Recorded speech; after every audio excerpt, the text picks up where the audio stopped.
Assalamualaikum warahmatullahi wabarakatuh, Mas Anwar. Waalaikumsalam warahmatullahi wabarakatuh, Ustaz. Gimana kabar ini? Sehat? Alhamdulillah baik. Keluarga gimana? Keluarga di Bekasi? Alhamdulillah. Di kampung sehat ya? Iya, Alhamdulillah. Ini cicipin dulu lah kopinya. Makasih, Ustaz. Ya, Masya Allah.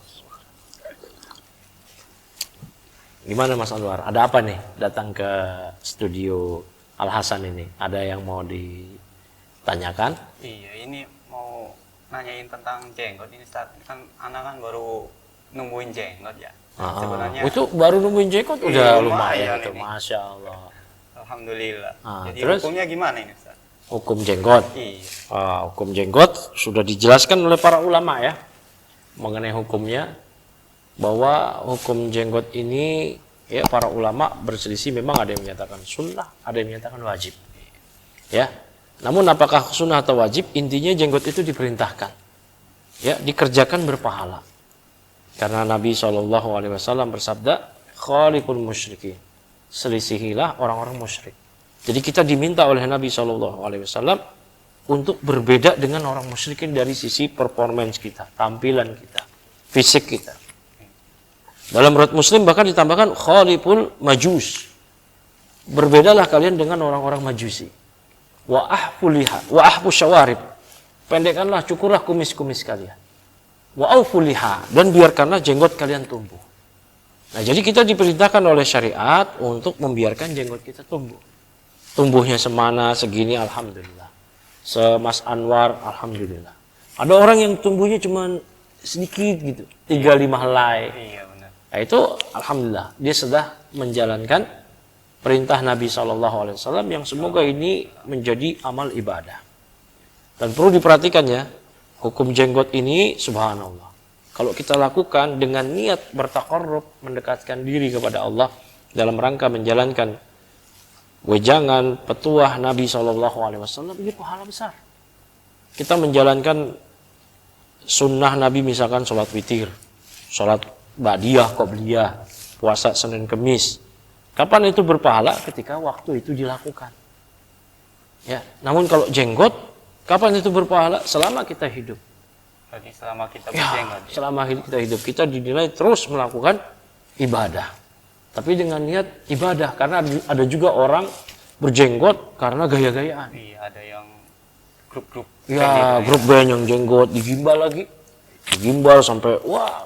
Ada orang nggak dapat pahala ya? nggak dapat pahala. Innamal a'malu binniyat.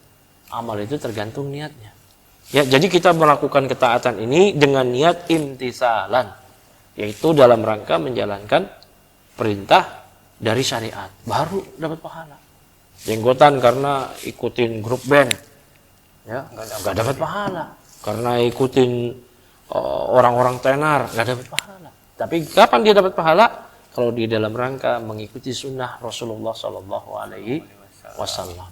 Nah, mengenai hukumnya tadi kan sudah dibahas antara sunnah atau wajib. Jadi tetap aja berpahala. Berpahala. Nah, Wajib kalau kita juga. kalau wajib ya, para ulama menyatakan kalau yang menyatakan wajib maka dicukur berdosa. Nah, tapi ulama Syafi'iyah menyatakan bahwa hukum jenggot kalau dipotong, dicukur itu hukumnya makruh.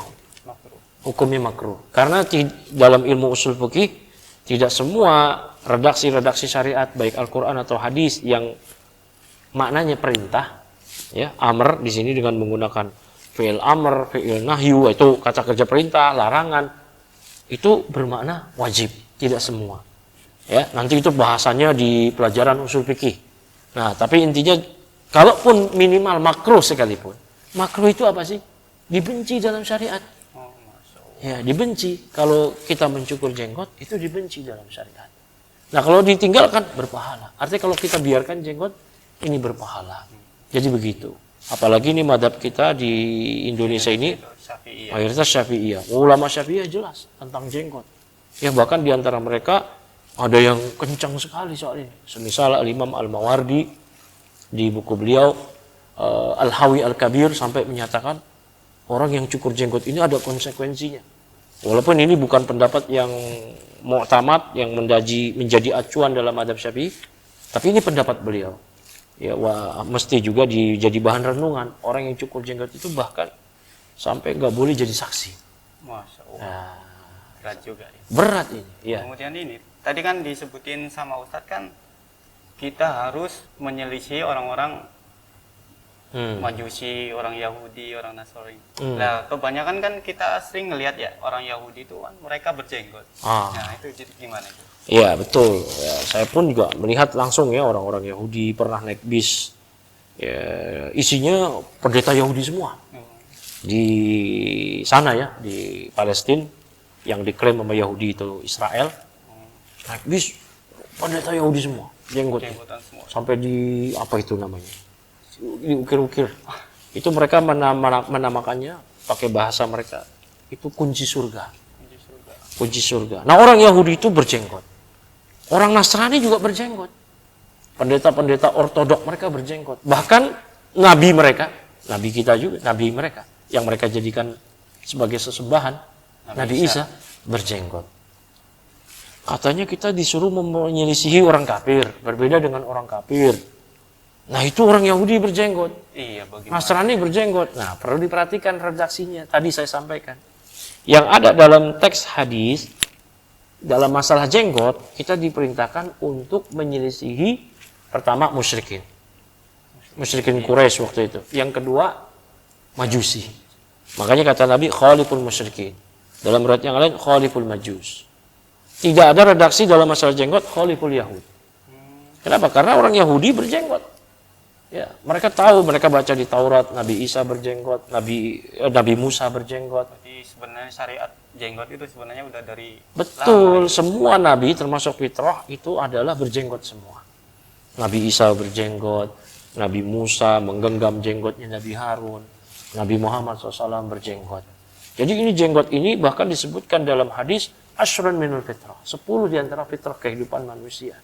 Di antaranya membiarkan jenggot. Nah, jadi besar sekali kedudukan jenggot. Terus hukum orang yang meledek kan, saya dulu pas pertama-pertama kan nggak segini Ustaz. Ada cuma 3 biji atau 3 biji. Kadang itu hanya sebiji 2 biji cabut aja. Kadang ada yang ngeledek, menghina. Itu kayak kambing kamu. Itu gimana hukum mereka itu? Itu konsekuensinya berat sebenarnya dalam syariat. Ya, yang di sini menutup udzur ya, mereka. Kenapa? Karena sudah meledek, istihza dalam bahasa syariatnya, mengolok-olok.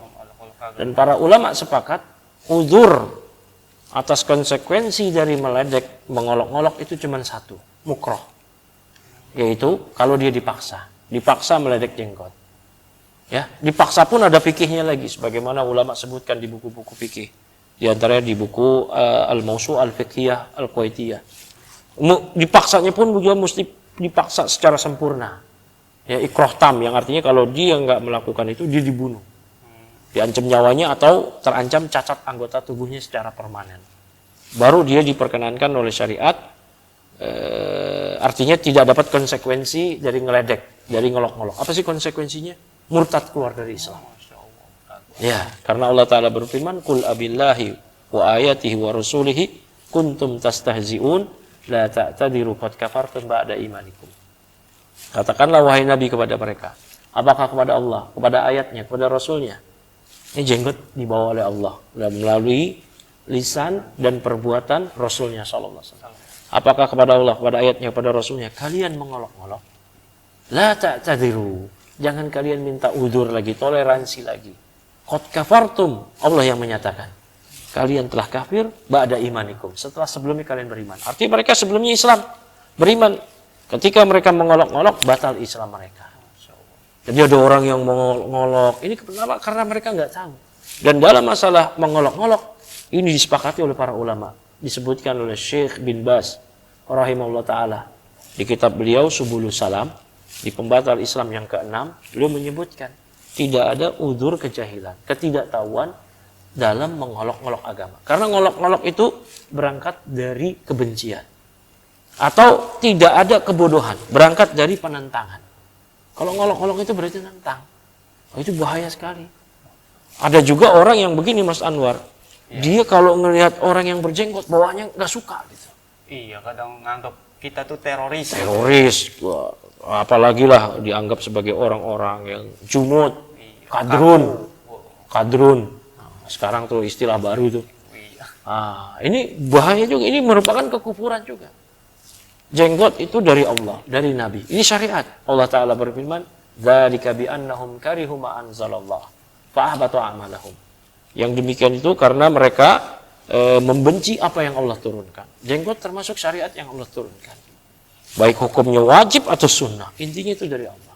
Pokoknya yang Allah turunkan, wajib hukumnya, sunnah hukumnya, atau mubah sekalipun, ini yang Allah turunkan.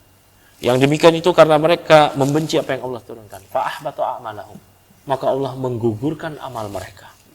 Maka membenci jenggot, mengolok-olok jenggot, ini merupakan pembatal keislaman. Syekh Muhammad bin Abdul Wahab di buku beliau Nawaqidul Islam, pembatal-pembatal keislaman, menyebutkan hal ini di pembatal ke-5 dan ke-6.